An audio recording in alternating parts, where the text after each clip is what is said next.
तो क्या यूपी में मायावती और अखिलेश यादव की जोड़ी दिखेगी? क्या मायावती करने जा रही हैं अखिलेश यादव से गठबंधन? क्या सपा और बसपा अब भारतीय जनता पार्टी को उत्तर प्रदेश से बाहर का रास्ता दिखाएगी? जी हां दर्शकों, आपने सही सुना। जहां एक तरफ उत्तर प्रदेश में 2027 के विधानसभा चुनाव की तैयारी अभी से ही शुरू हो गई है, तो वहीं मायावती को डर सता रहा है कि अगर उत्तर प्रदेश में हार हो गई तो पार्टी का क्या होगा, उन दलित वोटरों का क्या होगा जो हमेशा से बहुजन समाज पार्टी पर भरोसा जताते आ रही हैं। अखिलेश यादव को भी डर सता रहा है कि जब दिल्ली में अरविंद केजरीवाल हार सकते हैं तो उत्तर प्रदेश में मैं क्यों नहीं हार सकता, और इस लिहाज से अखिलेश यादव कांग्रेस हो या बसपा या कोई अन्य सहयोगी दल सभी को साथ ले चलने की बात कर रहे हैं। इतना ही नहीं, आपको बता दें दर्शकों कि ऐसे एक नहीं दो नहीं बल्कि दसियों पॉइंट निकल कर आते हैं, दसियों चीजें निकल कर आते हैं जो इस बात के सीधा संकेत दे रहे हैं कि मायावती और अखिलेश यादव मिलकर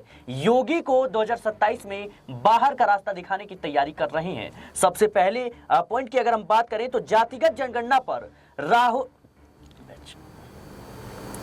सबसे पहले अगर हम बात करें तो जातिगत जनगणना पर मायावती और कहीं ना कहीं अखिलेश यादव के एक जैसे सुर में सुर मिलाते हुए दोनों नजर आ रही हैं। इसके साथ ही अखिलेश यादव ने कांशी राम की तारीफों की पुल बांध दी। इससे साफ संकेत मिलता है कि अखिलेश यादव का झुकाव मायावती की तरफ जा रहा है। दूसरी तरफ देखा जाए तो मायावती पर हमेशा से यह आरोप लगता है कि वो बीजेपी की बी टीम है, और इसी आरोप को कहीं ना कहीं इस मुहर को अब हटाने की तैयारी मायावती कर रही है, क्योंकि मायावती के जो कोर वोटर हैं वो चंद्रशेखर आजाद, समाजवादी पार्टी, कांग्रेस की तरफ या अन्य पार्टियों की तरफ शिफ्ट हो रही है। ऐसे में उस जनाधार का क्या होगा, यह भी मायावती के लिए चुनौती है। दूसरी तरफ राहुल गांधी का वो बयान जिसमें साफ तौर पर कहते हैं कि अगर बहन जी हमारे साथ होती तो आज लोकसभा चुनाव के परिणाम कुछ अलग होते, यानी अपनी हार का ठीकरा सीधे तौर पर उन्होंने मायावती को जिम्मेदार ठहरा दिया। यानी राहुल गांधी ने साफ संकेत दे दिया कि आज देश में जो कुछ भी हो रहा है, आज दलितों के साथ जो कुछ हो रहा है,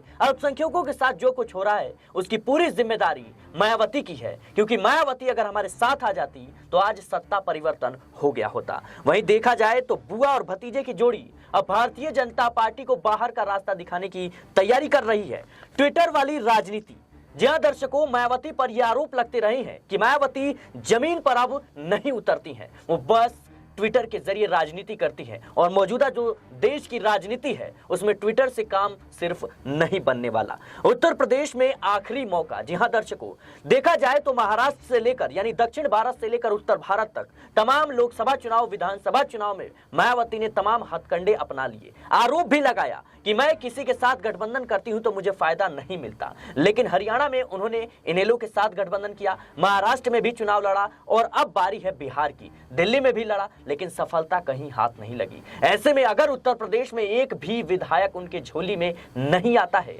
तो पार्टी के कोर वोटरों का क्या होगा, पार्टी के कार्यकर्ताओं का क्या होगा। वहीं दूसरी तरफ देखा जाए तो चंद्रशेखर आजाद, अखिलेश यादव और मायावती दोनों के लिए ही सिरदर्दी बने हुए हैं। इनको रोकना काफी ज्यादा जरूरी है, और इसी लिहाज से सपा हो या बसपा, दोनों ही खेमों में गठबंधन की बात उठ रही है। मेरे साथ इस मुद्दे पर विस्तार से चर्चा करने के लिए अमन सर मौजूद हैं, जो मायावती की राजनीति, बहुजन समाज पार्टी की रणनीति पर बारीकी से नजर बनाए हुए हैं, और बीएसपी में इस वक्त और सपा में अंदर खाने क्या बात चल रही है, गठबंधन की बात कहां तक पहुंची, इन तमाम मुद्दों पर चर्चा करेंगे। सर आपका बहुत बहुत स्वागत है। सर, जिस तरीके से उत्तर प्रदेश में 2027 के विधानसभा चुनाव की तैयारी हो रही है, मायावती और अखिलेश यादव की गठबंधन की बात अब सामने आ रही है, क्या लगता है आपको कि मायावती को अब इस बात की समझ हो चुकी है कि बिना गठबंधन के काम नहीं बनने वाला? देखिए सिराज, बिल्कुल उत्तर प्रदेश में हम देखते हैं तो मायावती को अब कहीं पाते भी नहीं, क्योंकि उनका महज एक विधायक नजर आता है, वो भी बड़ी कशमकश के बाद में। अगर पूरे देश पे निगाह डाली जाए तो बीएसपी का जो जनाधार एक समय मजबूत हुआ करता था, इवन कि दिल्ली तक में उन्होंने विधानसभा की सीटें जीती हैं, लेकिन अब पूरे देश में उनका कहीं भी कोई कह सकते हैं कि प्रत्याशी चुनाव जीता हुआ नजर नहीं आता। चाहे लोकसभा की बात करें,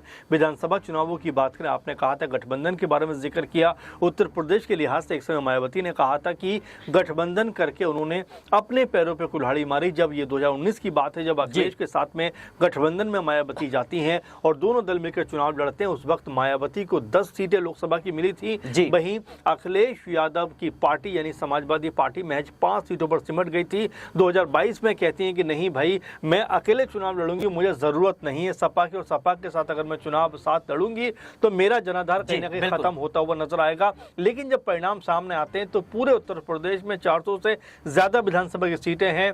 जी, एक सीट मायावती की पार्टी जीत पाती है। उसी तर्ज पे जब वो लोकसभा चुनाव में जाती हैं, बड़ा हो हल्ला मचता है कि इस बार हमारी पार्टी कुछ बेहतर करने वाली है। 400 से भी अधिक पूरे देश के अंदर चुनाव में गई वो सीटों पर, लेकिन एक भी लोकसभा सीट नहीं जीत पाई। तो अब बड़ा स्पष्ट हो जाता है कि जो जनाधार मायावती के काबू में था वो लगातार उनके पास से खत्म हो रहा है। और बीते चुनावों की बात करें तो लगातार ये भी देखा गया कि उनका जनाधार जो उत्तर प्रदेश की अगर हम बात कर रहे हैं थोड़ी देर के लिए, तो जो 20-22% जो दलित वोट बैंक था वो एक तरफा उनकी तरफ जाता था, वो भी घटकर अब 8-10% रह गया, जिससे आप ये मानकर चलिए कि मायावती के लिए राह आसान नहीं है। सर मेरा सवाल ये रहेगा, जिस तरीके से आपने दलित वोटरों की बात की जो उनके कोर वोटर माने जाते हैं, ऐसे में एक नया चेहरा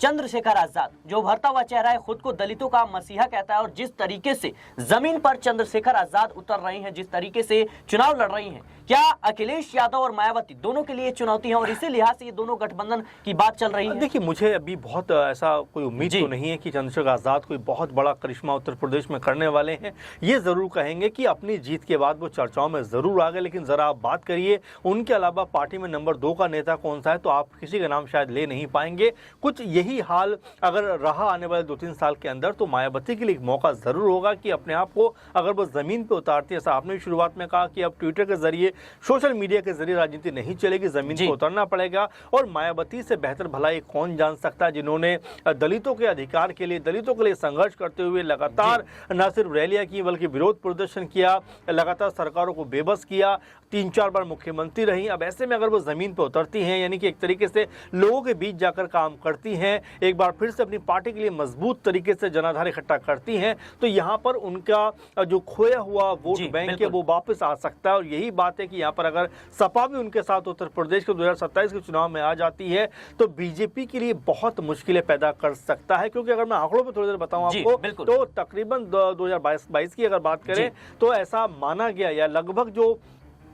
सूचनाएं सामने आई उसके आधार पर 70 से 80 सीटें ऐसी थीं जो समाजवादी पार्टी ने सिर्फ मायावती की वजह से गंवा दी। वहीं लोकसभा चुनाव में अगर आया जाए 2024 की बात करें तो 16 जो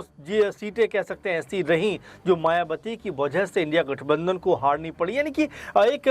वोट बैंक मायावती के पास में है, अगर वो ठीक तरीके से उसको यूज कर पाए, यानी कि अगर हम अखिलेश यादव की बात करें, अगर 25-30% वोट वो लेकर आए, वहीं अगर 15 से 20% या 15% भी अगर मायावती को मान लिया जाए, अगर वो लेकर आती है, गठबंधन की बात कर रहे हैं यहाँ पे हम लोग, तो ये बन जाता है 45 के आसपास। और वहीं कांग्रेस पार्टी के साथ में गठबंधन रहता है या और छोटे मोटे जो दल हैं उनको साथ अगर लेकर चलती हैं, चंद्रशेखर आजाद भी अगर आ जाते हैं तो तकरीबन 50% से ज्यादा ये पहुंच जाता है। तो कुल मिलाकर देखा जाए तो मायावती एक महत्वपूर्ण कड़ी है जिसके साथ वो जाकर गठबंधन में कह सकते हैं जाएंगी, वो गठबंधन मजबूत होता हुआ दिखाई पड़ेगा। मेरा सवाल रहेगा कि मायावती पर ये आरोप लगते हैं कि वो बीजेपी की बी टीम है। काफी हद तक आकाश आनंद के खिलाफ जब उन्होंने एक्शन लिया उस दौरान भी सवाल उठे, जिस तरीके से लोकसभा चुनाव में उनका रुख रहा था अकेले चुनाव लड़ने का, उस पर भी सवाल उठे, और अब जिस तरीके से पार्टी में उन्होंने धड़ाधड़ बदलाव जो किए हैं, क्या लगता है आपको कि मायावती की ये बौखलाहट ये साफ तौर पर दर्शा रही कि ये जो टैग उन पर लगा है बीजेपी की बी टीम का, ये कहीं ना कहीं पार्टी को बड़े पैमाने पर नुकसान पहुंचा सकता है? देखिए, बिल्कुल, और इसको लेकर लगातार बातें भी होती हैं कि मायावती आजकल चुनाव जीतने के लिए नहीं बल्कि किसी को चुनाव जिताने के लिए या हरवाने के लिए चुनाव मैदान में उतरती है, और इस टैग को उनको हटाना पड़ेगा। क्योंकि मुझे याद आता है कि 2007 में जिस कह सकते हैं समीकरण के साथ में उत्तर प्रदेश में मायावती गई थी, अपने दम पर सरकार बनाती हुई नजर आई, लेकिन जैसे ही वो इधर उधर भटकी, उनकी पार्टी आज जमीन पे आकर कहीं ना कहीं टिकी हुई है। तो यहाँ से अगर एक बार फिर बुलंदियों पर लेकर जाना है तो मायावती को जरूर बाहर आना पड़ेगा, लोगों से कम्युनिकेट करना पड़ेगा, अपने नेताओं को बेहतर बनाना पड़ेगा। और बिल्कुल इसमें कोई दो राय नहीं है कि यहाँ अगर मायावती को अपनी पार्टी को मजबूत करना है तो अपने हाथों में कमान लेनी पड़ेगी। क्योंकि आकाश आनंद की अगर बात की जाए तो आकाश आनंद भले ही बड़बोले कह सकते नेता थे, लेकिन नेता होने के साथ साथ पार्टी को बहुत हद तक फायदा नहीं पहुंचा पाए, इसीलिए शायद मायावती ने उनको दरकिनार किया है। और अब ऐसे में जबकि 2 साल का वक्त लगभग उत्तर प्रदेश में चुनाव को बचा है, तो हो सकता है कि मायावती एक रणनीति के साथ में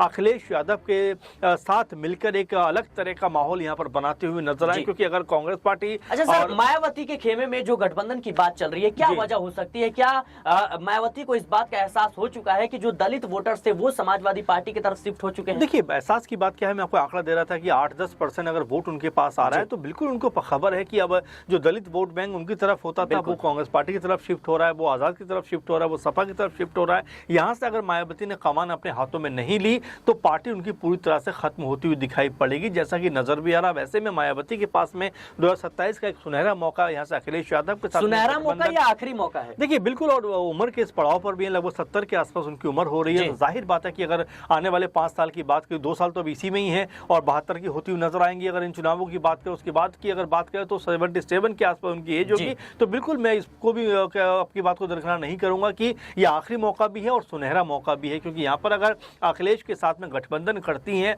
बुआ भतीजे की जोड़ी हमेशा से बीजेपी के लिए सिरदर्द साबित हुई। अगर ऐसा होता हुआ दिखाई पड़ता है तो बीजेपी को अपनी सरकार बचाना मुश्किल हो जाएगा और यहाँ पर सपा और बसपा की सरकार बनती हुई दिखाई पड़ेगी। बिल्कुल दर्शकों, उत्तर प्रदेश की राजनीति में इन दिनों मायावती और अखिलेश यादव की नजदीकियां बढ़ रही है। नजदीकियां कई मुद्दों को लेकर, नजदीकियां कई नीतियों को लेकर। दोनों ही खेमों में, चाहे सपा हो चाहे बसपा हो, गठबंधन की बात लगातार चल रही है। माना जा रहा है कि मायावती को इस बात का एहसास हो चुका है कि बिना गठबंधन क्या बात नहीं बनने वाली। अपने अगर कोर वोटरों को फिर से हासिल करना है तो गठबंधन तो करना पड़ेगा। भारतीय जनता पार्टी को सत्ता से बाहर करना है तो गठबंधन तो करना पड़ेगा। अगर अपनी पार्टी को बचानी है तो गठबंधन तो करना पड़ेगा। और इधर अखिलेश यादव की नजरें लगातार बनी हुई है, क्योंकि जिस तरीके से उपचुनाव में उनकी हार हुई है, सवाल इस बात को लेकर उठ रहे हैं कि क्या अगर वो सहयोगियों को दरकिनार करके चुनाव लड़ते हैं तो उनको फायदा मिलेगा। अखिलेश यादव इस बात को समझ रहे हैं कि गठबंधन के तहत जितनी पार्टियां उनके साथ आ जाए, छोटी से छोटी, बड़ी से बड़ी, तो इसका फायदा उन्हें चुनाव में मिलेगा। और कहीं ना कहीं इस लिहाज से दोनों ही खेमों में गठबंधन की बात चल रही है। फिलहाल के लिए इस रिपोर्ट में तय देश और दुनिया की तमाम खबरों के लिए बने रहे नेक्स्ट 9 न्यूज के साथ।